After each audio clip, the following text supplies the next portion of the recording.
गर्मी में गरीब बहू की रसोई में आमरस। आहा, बहू तूने कितना स्वादिष्ट आमरस बनाया है। सच में इसे पीकर तो मजा आ गया। मैं पहली बार आमरस पी रहा हूँ, वो भी तेरी वजह से। मोहन, लता, पीहू, मोनू, शालिनी सभी शालिनी का बनाया आमरस पी रहे थे। आमरस सभी को बहुत पसंद आता है। सभी शालिनी की बहुत तारीफ करते हैं। भाभी, बहुत ही टेस्टी आमरस बनाया है आपने। काश मुझे इतना टेस्टी आमरस रोज पीने को मिल जाए तो कितना मजा आएगा। मोनू खुश होकर बड़े मजे से आमरस पी रहा था, लेकिन उसकी बात सुनकर शालिनी उदास हो जाती है। पर शालिनी मोहन की बात सुनकर उदास क्यों हो गई? क्या मोहन सच में पहली बार आमरस पी रहा था? जानने के लिए कहानी में थोड़ा पीछे चलते हैं। सर, 3 दिनों में आपकी शादी है ना? आप घर कब जाने वाले हैं? मुझे छुट्टी ग्रांट हो गई है, कल मैं अपने घर जाऊंगा। तुम्हें बड़ी जल्दी है मुझे घोड़ी पर बैठे देखने की। और नहीं तो क्या सर, हम सभी को कंट्रोल में रखने वाले को कंट्रोल करने वाली आ रही है। ये तो खुशी की बात है ना। ऋतिक की बातें सुनकर सभी हंसने लगते हैं। निखिल बॉर्डर पर नदी के किनारे पत्थर पर अपने दोस्तों के साथ बैठकर आमरस पी रहा था। 3 दिन बाद उसकी शादी होने वाली थी। अगले दिन वो महीने भर की छुट्टी लेकर बॉर्डर से अपने घर आ जाता है। घर आने के बाद, निखिल बेटा, तू अब घर आया है। मैंने तुझे 1 हफ्ते पहले आने के लिए कहा था।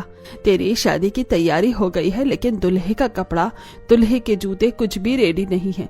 बेटा, 2 दिन बाद तेरी शादी है। अपनी माँ को शादी की तैयारी में परेशान देखकर पहले तो निखिल को उनकी बातें सुनकर हंसी आ जाती है, लेकिन फिर वो अपनी हंसी दबाते हुए कहता है, माँ, आप इतना चिंता क्यों कर रही हैं? शादी की सारी तैयारियां, मेरे कपड़े, जूते, सब कुछ अरेंज हो जाएगा। अभी मुझे बड़ी जोरों की भूख लगी है। मुझे आपके हाथों का बना खाना खाना है। हमारी सेवा के रामू काके के हाथ का बना खाकर मैं बोर हो गया हूँ। निखिल घर के अंदर आता है, अपना सामान रखकर फ्रेश होता है। लता उसके लिए खाना परोसती है। निखिल खाना खाता है और फिर अपने घर वालों के साथ अपनी शादी की शेरवानी, जूते लेने के लिए चला जाता है। निखिल की पोस्टिंग ज्यादातर ठंडी जगह पर होती थी, तो उसे ज्यादा गर्मी की आदत नहीं थी। वो मार्केट जाते जाते ही पसीने से भीग जाता है। माँ, कितनी गर्मी है यहाँ। क्या इतनी गर्मी में मुझे कपड़े खरीदने पड़ेंगे? और नहीं तो क्या, मैंने तो तुझे पहले ही कहा था कि बेटा जनवरी में शादी कर ले। ठंड के मौसम में शादी करना सबसे अच्छा रहता है, लेकिन तुझे तो छुट्टी ही नहीं मिली। अब तू समझ। लता की बात सुनकर मोनू और पीहू अपने भैया पर हंसने लगते हैं। बस बस, बहुत हो गया। अब आप लोग कितना मजाक उड़ाएंगे मेरा। चलो चलते हैं शॉपिंग करने के लिए। निखिल अपने परिवार वालों के साथ शॉपिंग करने के लिए जाता है। अपने लिए शेरवानी और जूते खरीदता है। भैया, इस शेरवानी में तो आप बहुत स्मार्ट लग रहे हैं। भाभी आपको देखती रह जाएंगी। 2 दिन बाद निखिल और शालिनी की शादी हो जाती है। निखिल शालिनी को विदा करके अपने घर ले आता है। लता शालिनी के गृह प्रवेश करवाती है। वो अपना बेटा बहू की आरती उतारती है। फिर, बहू कलश गिराकर घर के अंदर प्रवेश करो। शालिनी अपने दाहिने पैर से कलश गिराकर घर के अंदर आती है। पीहू, अपनी भाभी को भैया के कमरे में ले जाओ। वो काफी थक गई होगी। कल उसकी पहली रसोई है ना, थोड़ा आराम कर लेने दो। अगले दिन शालिनी सुबह सुबह उठकर घर में साफ सफाई करती है और फिर नहा धोकर अपनी पहली रसोई के लिए अच्छे से तैयार हो जाती है। वो अपनी सास के कमरे में जाती है और पैर छूकर उनका आशीर्वाद लेती है। सदा सुहागन रहो। माँ जी, पहली रसोई के खाने में क्या बनाऊं? बहू, तुझे जो भी अच्छा बनाना आता है वो बना दे।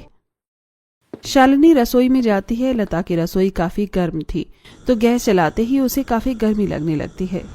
उफ, कितनी गर्मी हो रही है, ऊपर से ये कपड़े। एक काम करती हूँ, जल्दी से हल्का फुल्का नाश्ता बनाकर ये रस्म पूरी करती हूँ। शालिनी सबके लिए आलू पूरी की सब्जी और खीर और छेना की मिठाई बनाती है। सभी शालिनी का हाथ का बनाया खाना खाते हैं। हमारी बहू साक्षात अन्नपूर्णा का रूप है। उसके हाथ के बनाए खाने में कितना स्वाद है। सच में काफी दिनों बाद इतना टेस्टी खाना खा रहा हूँ। आपका मतलब क्या है पिताजी? माँ टेस्टी खाना नहीं बनाती? पीहू की बात सुनकर मोहन चुप हो जाता है और चुपचाप खाना खाने लगता है। उसे ऐसा करता देखकर सभी हंसने लगते हैं। तभी, शालिनी, तुमने खीर तो बहुत ही टेस्टी बनाई है, बिल्कुल वैसी जैसे मुझे पसंद है। मुझे तो तुम्हारा खाना बहुत पसंद आया। ये लो तुम्हारी पहली रसोई का नेक। क्या है जी इसमें? बॉक्स को खोलकर देखो, तुम्हें खुद पता चल जाएगा। शालिनी ज्वेलरी बॉक्स खोलती है और उसके अंदर एक सोने का लॉकेट था, जिसमें शालिनी और निखिल की फोटो थी। बहू, ये लॉकेट मेरी सास यानी तेरी दादी सास ने निखिल को उसकी पत्नी को देने के लिए दिया था। इसे संभाल कर रखना, यह हमारी पुश्तैनी निशानी है। निखिल से गिफ्ट पाकर शालिनी बहुत खुश होती है। वो खुशी से पेंडेंट को गले में पहन लेती है। सारे घर वाले उसे नेक देते हैं। शालिनी मोनू को चिढ़ाते हुए कहती है, छोटे देवर जी, आप मुझे कुछ नहीं देंगे? भाभी मैं आपको क्या दूं, मैं तो छोटा हूँ ना, गिफ्ट तो आपको मुझे देना चाहिए। बताओ आप क्या दोगे अपने देवर को? सभी हंसी मजाक कर रहे थे। ऐसे ही 2-3 दिन गुजरते हैं। एक दिन निखिल अपने दोनों भाई बहन और शालिनी के साथ बैठकर टीवी देख रहा था। तब, भैया सलमान खान को देख रहे हो? वो पुलिस की वर्दी में कितना अच्छा लगता है। चुप पगले, तूने मेरे भैया को देखा नहीं है? वो सलमान शाहरुख सबसे अच्छे लगते हैं, बिल्कुल टॉम क्रूज की तरह हैंडसम। भाभी के तो भाग खुल गए हैं जो उन्हें इतना हैंडसम मेरा भाई मिला है। हाँ हाँ ननन जी, आप बिल्कुल सही कह रही हैं। शालिनी की बात सुनकर सभी हंसने लगते हैं। सभी मजे से टीवी देख रहे थे। तभी निखिल को किसी का फोन आता है। निखिल साइड में जाकर फोन पर बात करता है। फोन पर बात करने के बाद निखिल का चेहरा उतर जाता है। क्या हुआ बेटा, तू परेशान लग रहा है? माँ, वो मेरी छुट्टियां खत्म हो गई हैं। बॉर्डर पर कोई इमरजेंसी आ गई है जिसकी वजह से मुझे तुरंत वापस बुलाया गया है। लेकिन बेटा, अभी तो बस तेरी शादी हुई थी, अभी तो बहू के हाथ की मेहंदी भी नहीं उतरी है और तू जा रहा है। क्या करूं माँ, ऊपर से ऑर्डर है, मानना ही पड़ेगा। माँ जी, आप निखिल जी को जाने दीजिए, उनका फर्ज उन्हें बुला रहा है।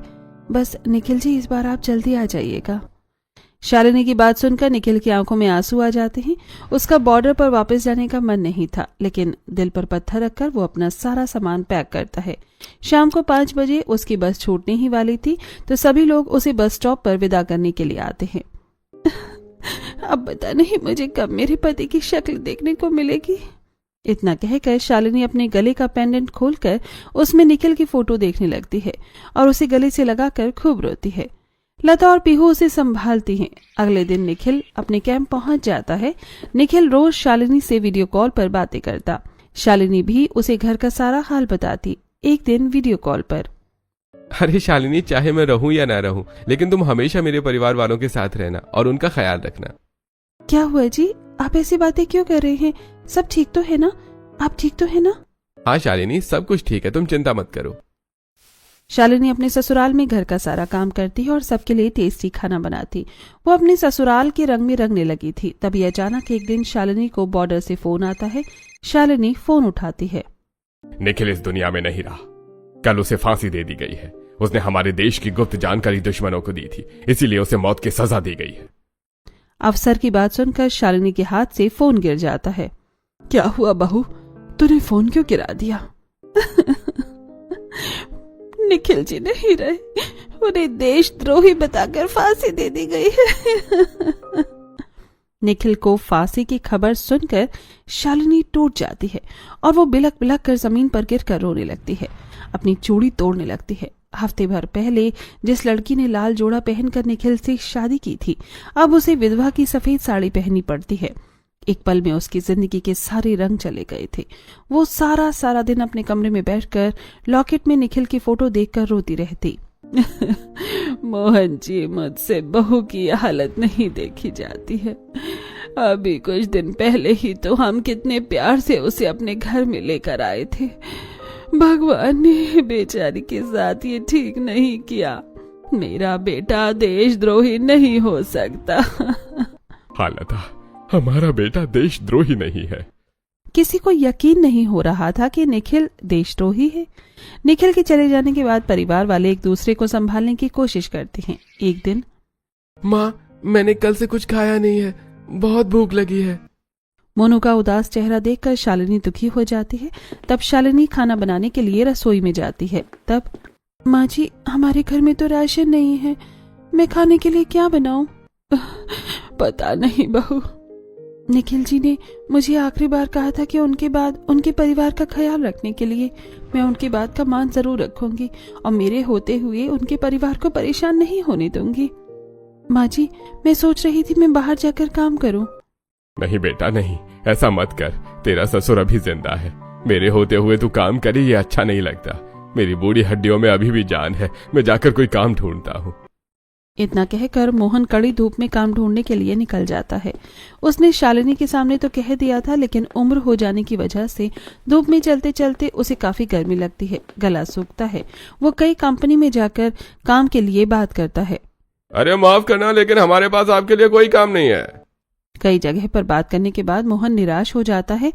वो उदास होकर घर पर लौट रहा था, तभी उसकी नजर एक आम के बागान पर जाती है। वो आम के बागान में जाता है। मालिक, क्या आपको मजदूर की जरूरत है? मैं कोई भी काम कर लूंगा, मुझे काम की बड़ी जरूरत है, मुझे काम पर रख लीजिए ना। अरे चल ठीक है, मैं तुझे काम पर रख लेता हूँ, लेकिन तुझे 200 रुपए दिहाड़ी मिलेगी और तुझे दिन भर में 7 घंटे काम करना पड़ेगा। मालिक, ये तो बहुत कम दिहाड़ी है। मैं तो तुझे इतनी ही पैसे दूंगा, बाकी तुझे काम करना है तो कर, वरना जा यहाँ से। नहीं मालिक नहीं, मैं काम करूंगा। मोहन कड़ी धूप में आम के बागान में काम करता है। वो सर पर टोकरी में आम लेकर एक जगह से दूसरी जगह पर रखता है। आम के पेड़ से आम तोड़कर टोकरी में रखता है। उसने 2 दिनों से कुछ खाया नहीं था, इसलिए आम देखकर उसे लालच आ जाता है। ये आम कितना रसीला है, इसे तो देखकर खाने का मन कर रहा है, एक बार चख कर देखता हूँ। मोहन एक पेड़ के नीचे बैठकर आम खाने जा ही रहा था कि तभी बंसीलाल हाथ में डंडा लेकर आता है और उसे डंडे से मारकर कहता है, चोर कहीं का, मैंने तुझे काम पर रखा, तुझ पर दया दिखाई और तूने मेरे आम चुरा लिए। नहीं मालिक नहीं, मैंने चोरी नहीं की, मुझे बहुत भूख लगी थी, कल से कुछ खाया नहीं है ना, इसलिए। मेरे बागान के आम खाने के लिए नहीं है, समझा? अगली बार तूने ऐसी कोई हरकत की तो मैं तुझे काम से निकाल दूंगा। इतना कहकर बंसीलाल चला जाता है और मोहन उदास होकर काम करने लगता है। शाम को जब बंसीलाल सभी को उनकी दिहाड़ी दे रहा था, तब मालिक, क्या मैं ये सड़े गले आम लेकर जा सकता हूँ? मेरा पूरा परिवार वाले भूखे हैं, आम से उनका पेट भर जाएगा। कोई जरूरत नहीं है यहाँ से आम ले जाने की, मैं सड़ा गला आम भी किसी को नहीं देता हूँ। अगर तुझे अपने परिवार को आम खिलाना है तो अपनी दिहाड़ी के पैसे से खिला, मेरे आम के ऊपर नजर डालने की जरूरत नहीं है। बंसीलाल मोहन को बिना आम दिए भगा देता है। बंसीलाल की हरकतों से परेशान मोहन राशन की दुकान पर जाकर अपनी दिहाड़ी के पैसों से थोड़ा राशन खरीदता है और घर ले जाता है। रात में घर पर, बहू, मैं राशन ले आया हूँ, इसी से कुछ खाने पीने का बना दो। लता, मुझे आम के बागान में काम मिल गया है, अब इधर उधर करके हमारा गुजारा हो जाएगा। शालिनी मोहन के हाथ से राशन लेकर रसोई में जाती है और दाल चावल रोटी बनाती है। भूख से सभी की हालत खराब थी, लेकिन कोई कुछ कहता नहीं है। सभी 2 दिन बाद खाना खाते हैं तो उनकी जान में जान आती है। खाना खाकर सभी सो जाते हैं। अगले दिन मोनू स्कूल से बहुत उदास होकर घर आता है। क्या हुआ देवर जी, आप इतने उदास क्यों हैं? क्या टीचर ने कुछ कहा? नहीं भाभी, हमारे घर के पास एक स्टॉल खुला है जहाँ मैंगो शेक, मैंगो आइसक्रीम मिल रही है। मेरे दोस्त आज वही मैंगो शेक पीने के लिए गए हैं, लेकिन मेरे पास तो मैंगो शेक पीने के लिए पैसे ही नहीं है। गर्मी में जिसे देखो वो आम रस, mango shake, mango juice P रहा है। भाभी, मुझे भी मैंगो शेक पीना है। देवर जी, आप चिंता मत कीजिए, मैं आज रात को ससुर जी से बात करूंगी और उनसे दिहाड़ी के पैसे मांगकर आपको मैंगो शेक पिलाऊंगी। भाभी, मैं जानता हूँ पिताजी की दिहाड़ी ज्यादा नहीं है, आप मुझे क्यों बहलाने की कोशिश कर रही हैं? मैं बच्चा नहीं हूँ। इतना कहकर मोनू गुस्से में घर से खेलने के लिए चला जाता है। तभी शालिनी की पड़ोसन रजनी उसके पास आती है। शालिनी, मैं बाजार जा रही हूँ, क्या तुम मेरे साथ चलेगी? ठीक है, मुझे भी थोड़ी सब्जी लेनी है। रजनी और शालिनी दोनों बाजार जाती हैं। शालिनी थोड़ी बहुत सब्जी लेती है। गर्मी की वजह से दोनों बहुत परेशान हो गई थी। जब दोनों घर वापस आ रही थी तो उन्हें आमरस की दुकान दिखाई देती है। शालिनी, चल आमरस पीते हैं, वैसे भी बहुत गर्मी हो रही है। नहीं रजनी, तू पी ले, मुझे नहीं पीना। आमरस पीने का मन तो मुझे भी बहुत कर रहा है, लेकिन 20 रुपए का अगर मैं आमरस पीऊंगी तो इतने में कल सब्जी आ जाएगी। ये सब सोचकर शालिनी अपना मन मार लेती है और रजनी के साथ घर आ जाती है। ऐसे ही दिन गुजरते हैं। एक दिन पीहू कॉलेज में क्लास कर रही थी, तभी उसकी सहेलियां उसके पास आती हैं। पीहू, आज बहुत ज्यादा गर्मी है, हम सब कॉलेज के पास वाले कैफे में मैंगो जूस पीने के लिए जा रहे हैं। 100 रुपए का ग्लास है, तू भी चल हमारे साथ। सीमा, तू भी किस गरीब भिखारी को मैंगो जूस पीने के लिए लेने जाने के लिए बोल रही है? इसके तो खाने भी ठीक से नहीं होता है, पर कभी भी हमारे साथ कहीं नहीं जाती, क्योंकि इसके पास तो कभी पैसे होते ही नहीं है। और अब तो इसके भैया भी शहीद हो गए, तो ये अब और गरीब हो गए है। अगर ये पढ़ाई में अच्छी नहीं होती तो मैं इससे बात भी नहीं करती। मुझे तुम लोगों के साथ कोई दोस्ती नहीं रखनी है। आज के बाद मैं तुम लोगों से बात भी नहीं करूंगी। इतना कहकर पीहू रोते हुए घर आ जाती है। अरे पीहू तो रो क्यों रही है? पीहू शालिनी को सारी बात बताती है। पीहू, उन लड़कियों की बात पर ध्यान मत दो, क्योंकि जो लोग तुम्हारी मजबूरी का मजाक उड़ाते हैं वो लोग तुम्हारे दोस्त नहीं होते। शालिनी पीहू को समझाती है। तभी उनके दरवाजे पर कोई आता है। जी, आप कौन? मैं कोर्ट का ऑर्डर लेकर आया हूँ, आप लोगों को ये घर खाली करना पड़ेगा। ऐसे कैसे आप हमें घर खाली करने के लिए बोल सकते हैं? ये घर तो मेरे बेटे को सरकार की तरफ से मिला था। आपका बेटा देशद्रोही है, इसलिए आपको घर से निकाला जा रहा है। आप इस ऑर्डर को देख लीजिए। शालिनी कोर्ट के ऑर्डर को पढ़ती है और उदास होकर अपने परिवार वालों के साथ थोड़ा बहुत सामान बांधकर घर से निकल जाती है। शालिनी और उसके घर वाले कड़ी धूप में दर दर भटकते हैं, लेकिन कहीं भी उन्हें रहने की कोई जगह नहीं मिलती है। अब हम लोग कहाँ जाएंगे? पिताजी, अगर आप लोगों को बुरा न लगे तो क्या आप लोग मेरी मौसी के घर चल सकते हैं? यहाँ से कुछ दूर उनका घर है। मुझे लगता है वो हमारी मदद जरूर करेंगी। मोहन और लता के पास कोई और चारा भी नहीं था, इसलिए वो शालिनी के साथ उसकी मौसी के घर आ जाती हैं। शालिनी अपनी मौसी को निखिल के शहीद होने से लेकर अब तक की सारी बात बताती है। शालिनी बेटा, मुझे तेरे लिए बहुत दुख लग रहा है, पर इस घर में मेरे बेटे बहू रहते हैं, लेकिन यहाँ से कुछ दूर मेरी एक झोपड़ी है। अगर आप लोग चाहे तो वहाँ रह सकते हैं। पहले हम लोग वहीं रहा करते थे। इतनी मुसीबत में आप हमारी इतनी मदद कर रही हैं, वही बहुत है। मैं आप लोगों की ज्यादा तो मदद नहीं कर पा रही हूँ, लेकिन ये राशन अपने साथ ले जाइए। आप लोगों को देखकर लग रहा है कि आपने कुछ खाया नहीं है। शालिनी अपने परिवार वालों को लेकर अपनी मौसी की झोपड़ी में आ जाती है। अचानक बेघर होने के बाद उन्हें सर छुपाने की जगह मिल गई थी, तो सब चैन की सांस लेते हैं। शालिनी सभी को रोटी चटनी खाने के लिए देती है। सभी खाना खाकर सो जाते हैं। अगले दिन जब मोहन आम के बागान में काम कर रहा था, तब उसे चक्कर आ जाता है। मोहन, मैं तंग आ चुका हूँ तुझसे। एक तो तू रोज काम पर लाता नहीं है, और जब काम पर आता है तो एक के बाद एक ड्रामे शुरू हो जाते हैं तेरे। जा तू घर जा, आज तुझे आधे दिन की दिहाड़ी मिलेगी। मेरा सेठ कितना खड़ूस है, पता नहीं इतना पैसा कहाँ लेकर जाएगा। गरीबों की हाय लगी है उसे, मेरी मेहनत के पैसे काट लिए। मोहन ये सब सोचकर बहुत परेशान था। वो अपने गमछे से माथे का पसीना पोंछते हुए अपने हाथ में पोटली लेकर चल रहा था। तभी रास्ते में उसकी नजर एक आदमी पर पड़ती है जो सड़क के किनारे गिरा हुआ था और उसके ठेले के आम सड़क पर बिखरे हुए थे। उस आदमी को देखकर मोहन भागते हुए उसके पास आता है। भाई, क्या हुआ तुम्हें? मोहन आम बेचने वाले आदमी के चेहरे पर पानी छिड़कता है। पानी के छींटे पड़ने पर उस आदमी को होश आता है। भाई, मुझे बड़ी प्यास लगी थी, लेकिन आज मैं पानी लेकर नहीं निकला। अरे इस कड़ी धूप में प्यास की वजह से मुझे चक्कर कब आ गया पता नहीं चला। ये लो पानी पियो, मैं तब तक तुम्हारे आम उठा लेता हूँ। मोहन आम बेचने वाले आदमी को पानी पिलाता है। पानी पीने से उस आदमी की जान में जान आती है। भाई, आज आपने मेरी बहुत मदद की, इसलिए कुछ आम रख लीजिए। अरे इसकी क्या जरूरत है? ये आम आपके और आपके परिवार के लिए है, मना मत कीजिए। आम बेचने वाले आदमी की बात सुनकर मोहन उसके दिए आम ले लेता है और उसे लेकर घर आ जाता है। घर पहुंचने के बाद जब लता मोहन के हाथ में आम देखती है, तब क्या जी, आप दिहाड़ी के पैसों से आम लेकर आए हैं? अरे नहीं भाग्यवान, तुम भी ना कैसी बातें करती हो। आम आज बेचने वाला आदमी सड़क पर बेहोश हो गया था, मैं उसकी मदद की तो उसने मुझे आम दिए। ये तो बड़ा अच्छा किया आपने। हमें दूसरों की मदद करनी चाहिए।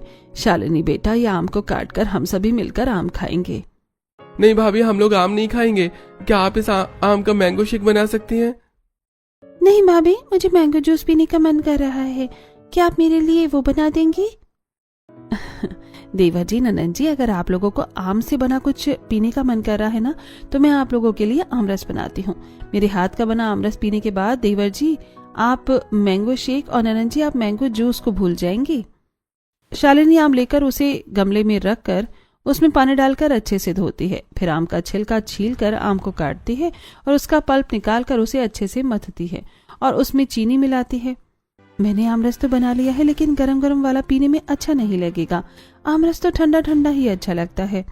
ये सोचकर शालिनी जब वहां रसोई में नजर दौड़ाती है, तब ये उसकी नजर में कोने में पड़े एक पुराने मिट्टी के मटके में जाती है जो थोड़ा बहुत टूटा हुआ था। क्या आइडिया मिला है, अब तो मैं सभी को ठंडा ठंडा आमरस पिलाऊंगी। शालिनी रसोई में रखे मटकी को लेती है और उसे साफ करके पानी से अच्छे से धोती है। वो बाहर से जाकर थोड़ी बालू को लेकर आती है और उसे पानी में भिगोकर भीगी हुई बालू को मिट्टी के मटके में अच्छे से फैला देती है और उसके अंदर स्टील का एक बर्तन रखकर उसमें आमरस डाल देती है। फिर मटके के मुंह को सूती कपड़ा और पानी से गीला करके बांध देती है। भाभी बहुत गर्मी लग रही है, अब और रुका नहीं जा रहा है। हमारा आमरस तैयार हुआ है या नहीं? कुछ देर और इंतजार कर लीजिए देवर जी। शालिनी की बात सुनकर मोहन का चेहरा खुशी से खिल जाता है। कुछ देर बाद मटके में रखने की वजह से आमरस बहुत ठंडा हो गया था। शालिनी गिलास में आमरस डालती है और सभी को आमरस पीने के लिए देती है। आमरस पीने के बाद आहा हा, बहू तूने कितना स्वादिष्ट आमरस बनाया है। सच में इसे पीकर तो मजा ही आ गया। मैं पहली बार आमरस पी रहा हूँ। सभी को शालिनी का बनाया आमरस बहुत पसंद आता है। मोनू को आमरस इतना अच्छा लगता है कि वो शालिनी से रोज आमरस पीने की इच्छा बोल देता है, जिसे सुनकर शालिनी को काफी बुरा लगता है। काश मैं दिवाजी की ये इच्छा पूरी कर पाती, लेकिन हमारे घर के जैसे हालात हैं उससे हम लोगों को खाना ही बड़ी मुश्किल से मिलता है और आजकल तो आम बड़े महंगे मिल रहे हैं। मैं कैसे उनके लिए रोज आमरस बनाऊं? आज ससुर जी आम लेकर आ गए तो हम सबको आमरस पीने को मिल गया, लेकिन हर दिन आम कहाँ से आएगा? शालिनी अपने ख्यालों में खोई हुई थी, तभी उसकी सास लता उसे आवाज देती है। सारे घर वाले पहली बार आमरस पीकर बहुत खुश थे। ऐसे ही दिन गुजरते हैं। एक दिन मोनू स्कूल से आता है और शालिनी से कहता है, भाभी आपने उस दिन जैसा आमरस बनाया था ना, वैसे आप फिर बना पाती। मुझे तो आमरस पीने का बहुत मन कर रहा है। मोनू की बात सुनकर शालिनी सोच में पड़ जाती है। अब इन्हें कैसे बताऊं कि आमरस पीने का मन सिर्फ उनका ही नहीं बल्कि मेरा भी करता है। मुझे भी तो आमरस बहुत पसंद है, लेकिन क्या करूं, मजबूरी है। एक तरफ शालिनी और मोनू को आमरस पीने की इच्छा हो रही थी, तो वहीं आम के बागान में जब मोहन नीचे गिरे हुए आम उठाकर टोकरी में डाल रहा था। अरे ओ मोहन, तू बोल रहा था ना तुझे काम की जरूरत है। मैं आम के बागान संभालने के साथ साथ केटरिंग बिजनेस भी करता हूँ। आज मैं एक शादी में केटरिंग का काम संभालने वाला हूँ, तो उसमें मुझे कुछ लोग कम पड़ रहे हैं। क्या तू चलेगा? हाँ हाँ मालिक, क्यों नहीं, मैं आपके साथ चलूंगा। बागान में काम करने के बाद शाम को मोहन बंसीलाल के साथ अमीर आदमी की बेटी की शादी में केटरिंग का काम करने के लिए जाता है। जैसे शाम होती है मेहमानों की भीड़ बढ़ने लगती है। बंसीलाल ने सबके लिए कोल्ड ड्रिंक का इंतजाम किया था। अरे ये क्या भाई, सिर्फ कोल्ड ड्रिंक? इतनी गर्मी है, सर्दी में आते आते ही पसीना छूट गई। इस कोल्ड ड्रिंक से हमारा क्या होने वाला है? इतने बड़े आदमी की बेटी की शादी है, तूने कम से कम वेलकम ड्रिंक में कोल्ड ड्रिंक के अलावा कुछ और भी रखना चाहिए था। शादी में आए ज्यादातर लोग इस तरह की बातें कर रहे थे। उनकी ये बातें बंसीलाल, मोहन और अमीर आदमी के कानों में जा रही थी। लोगों की बातें सुनकर अमीर आदमी काफी परेशान हो गए थे, जिसे देखकर बेचारा वो अमीर आदमी, एक तो उसने अपनी बेटी की शादी में इतना खर्चा किया, लेकिन फिर भी लोग बातें बना रहे हैं। काश मैं उसके लिए कुछ कर पाता। मोहन ये सब सोचता है कि तभी उसके दिमाग में एक आइडिया आता है। वो अमीर आदमी के पास जाता है। सर जी, मेरे पास आपकी परेशानी का एक हल है। लोगों को पीने के लिए कोल्ड ड्रिंक के अलावा भी कुछ चाहिए। मेरी बहुत ही स्वादिष्ट आमरस बहू बनाती है। अगर आप कहें तो मैं उसे आमरस बनवा कर ला सकता हूँ। क्या सच में? अगर ऐसी बात है तो ये 2000 रुपए लो और जल्दी से मेहमानों के लिए आमरस बना कर ले आओ। मोहन अमीर आदमी से पैसे लेकर आमरस बनवाने के लिए अपने घर जाता है। रास्ते में वो ढेर सारा आम खरीदकर अपने साथ ले जाता है। घर पहुंचने के बाद सभी लोग आम देखकर हैरान थे। पिताजी, इतने सारे आम का हम लोग क्या करेंगे? बहू, हमें एक अमीर आदमी की बेटी की शादी में आमरस बनाने का ऑर्डर मिला है। मोहन अपने घर वालों को सारी बात बताता है। इतना बड़ा ऑर्डर पाकर घर के सभी लोग बड़े खुश होते हैं। पिताजी, जब हमें इतना बड़ा ऑर्डर मिला है तो हमें इस मौके को हाथ से नहीं जाने देना चाहिए। इतने कम समय में मैं अकेले तो सारा काम नहीं कर सकती। भाभी, आप अकेले कहाँ हैं? हम सभी आपके साथ हैं ना। हम सब लोग मिलकर आपकी मदद करेंगे आमरस बनाने में। शालिनी और उसके दोनों देवर ननंद आम को अच्छे से धोकर काटते हैं और उसका पल्प अलग करते हैं। फिर लता दल घोटनी से मत कर आम का जूस बनाती है। शालिनी उसमें स्वाद अनुसार चीनी डालकर उसे अच्छे से मिलाती है, लेकिन फिर शालिनी को कुछ याद आता है और वो उदास हो जाती है। क्या हुआ बहू, तू परेशान लग रही है? वो पिताजी, आमरस को ठंडा करने के लिए मुझे मटके की जरूरत है और हमारे पास मटका अभी कहाँ से आएगा? उसकी चिंता तुम मत करो बहू, तुम आमरस बनाओ, मैं मटका लेकर आता हूँ। मोनू, तू मेरे साथ चल। मोहन मोनू को अपने साथ लेकर अपने पड़ोस में रहने वाले कुम्हार के घर जाता है। कुम्हार के घर पर बहुत सारे बड़े बड़े मिट्टी के मटके थे। मोहन उससे बात करके 5 मटके लेकर घर आ जाता है। मोनू बेटा, तू सारे मटके को पानी से अच्छे से धो दे। और शालिनी बेटा, क्या तुम्हारा आमरस तैयार हुआ है या अभी नहीं? हाँ पिताजी, आमरस तो हमने बना लिया है, बस हमें उसे ठंडा करना होगा। मोहन सारे मटके को धोकर शालिनी को लाकर देता है। शालिनी सारे मटके में आमरस डालती है और फिर उसके मुंह सूती का कपड़ा भिगा कर बांध देती है। मोहन आमरस ले जाने के लिए कुम्हार की दुकान से ठेला भी ले आता है, जिसके बाद शालिनी जूट के बोरे में मटके को रखने का स्टैंड बनाती है और घर के पास फेंके हुए बालू से थोड़ा बालू लाकर उसके अंदर डालकर उसे पानी से भिगा देती है और उसके ऊपर मटका रख देती है। बहू, तू ये सब क्या कर रही है? पिताजी बस आप देखते जाइए, जब तक हम लोग मैरिज हॉल पहुंचेंगे तब तक आमरस बहुत ठंडा हो जाएगा। मोहन, शालिनी, मोनू और पीहू सभी ठेला लेकर मैरिज हॉल पहुंचते हैं। गर्मी की वजह से सभी के माथे से पसीना टपक रहा था, लेकिन उन सभी की आंखों में अलग सा जोश दिख रहा था। ये कुछ कर दिखाने की आग थी। अरे वाह, तुम लोग आमरस ले आए। अब जल्दी जल्दी सबको आमरस देना शुरू करो। अमीर आदमी के कहने पर मोहन ग्लास सजाता है, शालिनी आमरस डालती है, पीहू और मोनू सभी को आमरस देते हैं। मेहमान शालिनी के हाथ का बनाया आमरस पीते हैं। आमरस पीने के बाद सभी आमरस की बहुत तारीफ करते हैं। क्या बात है, वाह भाई साहब वाह, इतना स्वादिष्ट आमरस मैंने तो आज तक नहीं पिया। मैं बेकार में ही सेठ जी के अरेंजमेंट की बुराई कर रहा था। इतनी गर्मी में आने के बाद ही ठंडा ठंडा आमरस मिट्टी की खुशबू के साथ पीने में कितना अच्छा लग रहा है। घर में तो ऐसा कुछ हम लोग पी ही नहीं पाते हैं। सारे मेहमान आमरस की बहुत तारीफ करते हैं, जिससे खुश होकर अमीर आदमी मोहन को बाकी के 6,000 रुपए देता है। मोहन और उसके घर वाले बहुत खुश हो रहे थे कि तभी एक आदमी उनके पास आता है। अरे, आप लोगों का आमरस तो बहुत ही स्वादिष्ट है। 2 दिन बाद मेरे बेटे की शादी है। मैं चाहता हूँ आप मेरे बेटे की शादी में भी आमरस बनाएं। रघुवर की बात सुनकर शालिनी और उसके घर वालों का चेहरा खुशी से खिल जाता है। रघुवीर मोहन को 4,000 रुपए एडवांस देता है। ऐसे ही दिन गुजरते हैं। अब शालिनी और उसके घर वाले मिलकर शादियों में आमरस बनाकर देते हैं, जिससे उनकी काफी अच्छी कमाई होती है और अब मोहन को आम के बागान में काम नहीं करना पड़ता है। बहू, तेरी वजह से आज हम लोग सुकून से जी रहे हैं, वरना तो हमारा घर छूटने के बाद मैंने तो सारी उम्मीदें ही छोड़ दी थी। मुझे तो लगा ही नहीं था कि अब हम लोग कभी फिर से अपने घर में रहेंगे। 5-6 शादियों में आमरस का ऑर्डर मिलने के बाद शालिनी और उसके घर वाले शांति की झोपड़ी छोड़कर एक दूसरे किराए के घर में चले जाते हैं। शालिनी के परिवार में पैसों की समस्या दूर हो गई थी। अब उन लोगों को छोटी बड़ी चीजों के लिए तरसना नहीं पड़ता था।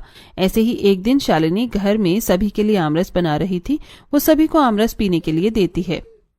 माँ, ससुर जी कहाँ गए? बहू, आज बहुत ज्यादा गर्मी है ना, इसीलिए तेरे ससुर जी पेड़ के नीचे हवा खाने के लिए गए हैं। एक काम कर, तू वहीं उन्हें आमरस ले जाकर दे दे। लता की बात सुनकर शालिनी आमरस का गिलास लेकर बाहर की तरफ जाती है। शालिनी जैसे ही दरवाजा खोलती है, वो देखती है कि सामने निखिल खड़ा है। निखिल को देखकर उसके हाथ से आमरस का गिलास गिर जाता है। क्या हुआ बहू, तू ठीक तो है ना? गिलास गिरने की आवाज सुनकर लता दरवाजे पर आती है। निखिल को देखकर लता की आंखें भी बड़ी हो जाती हैं। निखिल, तू? निखिल को जिंदा देखकर लता और शालिनी की आंखों में आंसू आ जाते हैं। निखिल लता के आंसू पोंछता है। बेटा, तुझे तो देशद्रोही बताकर फांसी दे दी गई थी ना, फिर ये सब क्या है? तेरे जाने के बाद हमें उस घर से भी निकाल दिया गया जो तुझे सरकार की तरफ से मिला था। माँ, मैं सब कुछ जानता हूँ, ये सब मेरी जानकारी में ही हुआ है। ये क्या बोल रहा है तू? मैं आपको सारी बात बताता हूँ। जब मैं शादी के 2 दिन बाद वापस बॉर्डर पर गया तो मेरे बड़े अफसर ने मुझे अपने पास बुलाया। सॉरी जवान, शादी के 2 दिन बाद तुम्हें इस तरह से ड्यूटी से वापस बुलाया गया, लेकिन एक इमरजेंसी आ गई है। कैसी इमरजेंसी सर? अभी खबर मिली है कि दुनिया में 3rd वर्ल्ड वॉर होने जा रहा है और इसमें इंडिया किसी भी कंट्री के साथ नहीं है, लेकिन हमारे दुश्मन देश इस चीज का फायदा उठा सकते हैं। इसीलिए हमारे हेड ऑफिशियल्स चाहते हैं कि उनके कुछ करने से पहले हम लोग अपने दुश्मन की हर हरकत पर नजर रखें और उनके पास कौन से हथियार हैं उसका पता लगाएं। सर, ये काम तो कोई भी कर सकता है। नहीं निखिल, इस मिशन में तुम्हें स्पाई एजेंट की तरह काम करना होगा, जिसमें तुम्हारी स्पेशल सर्वाइवल ट्रेनिंग काम आएगी। इसीलिए इस मिशन के लिए तुम्हें चुना गया है। जी सर, मैं इस मिशन पर जाने के लिए तैयार हूं। माँ, देश की रक्षा के लिए मुझे मिशन पर जाना जरूरी था। दुश्मनों को मेरे बारे में कुछ पता न चले, इसीलिए मुझे देशद्रोही बताकर मेरी मौत का झूठा नाटक किया गया था और आप लोगों को घर से इसलिए निकाला गया ताकि दुश्मन आप लोगों को कोई नुकसान न करे। बेटा, तूने फौजी होने का फर्ज तो निभा लिया, लेकिन पति होने का फर्ज तू भूल गया। देख तेरी पत्नी की क्या हालत है। तेरे जीते जी वो विधवा जैसी जिंदगी जी रही है। तूने बॉर्डर पर दुश्मनों से देश को बचाया, लेकिन तेरी पत्नी ने तेरे घर वालों को हर मुसीबत से बचाया है। मुझे माफ कर दो शालिनी, मैं तुम्हारा गुनहगार हूँ। मैं तुम्हारे साथ बहुत गलत किया है। कोई बात नहीं है जी, आप तो बस अपना फर्ज निभा रहे थे। निखिल और शालिनी आंखों में आंसू लिए एक दूसरे से बात कर रही थी कि तभी लता उसके पास आती है और उसके हाथ में सिंदूर की डिब्बी और मंगलसूत्र देती है। बेटा, तू अब और देर मत कर। तेरे जीते जी मेरी बहू का सूनी मांग अच्छी नहीं लगती है, तो उसके मांग में सिंदूर भर दे और गले में मंगलसूत्र पहना दे। निखिल सिंदूर लेकर शालिनी की मांग भर देता है और उसे मंगलसूत्र पहनाकर उसे अपने गले लगा लेता है। शालिनी की आंखों में आंसू रुक नहीं रहे थे, जैसे एक पल में उसे उसकी पूरी दुनिया मिल गई थी। और ऐसा होता भी क्यों नहीं, एक औरत के लिए उसकी सुहाग से बढ़कर और कुछ नहीं था। थोड़ी देर बाद मोनू स्कूल से, पीहू कॉलेज से और मोहन बाहर से आते हैं, तभी निखिल को रोते हुए गले लगा लेते हैं। अब आप लोगों को परेशान होने की जरूरत नहीं है। इस मिशन को पूरा करने के बाद मुझे हमारा परमानेंट घर मिल गया है। अब हम लोग वहीं जाकर रहेंगे और मुझे प्रमोशन भी मिल गया है। मैं जनरल बन गया हूँ। मेरी सैलरी 3 गुना बढ़ गई है। निखिल की बात सुनकर घर वाले बहुत खुश होते हैं। शालिनी निखिल को ठंडा ठंडा आमरस पिलाती है।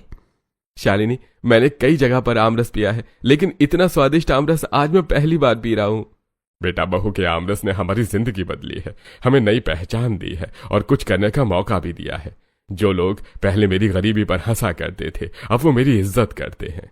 कुछ दिनों बाद निखिल अपने परिवार वालों को अपने नए 2 मंजिला घर में ले जाता है। निखिल और उसके परिवार की सारी परेशानी दूर हो जाती है, लेकिन उसके बाद भी शालिनी और मोहन मिलकर शादियों में आमरस बेचने का काम करते हैं।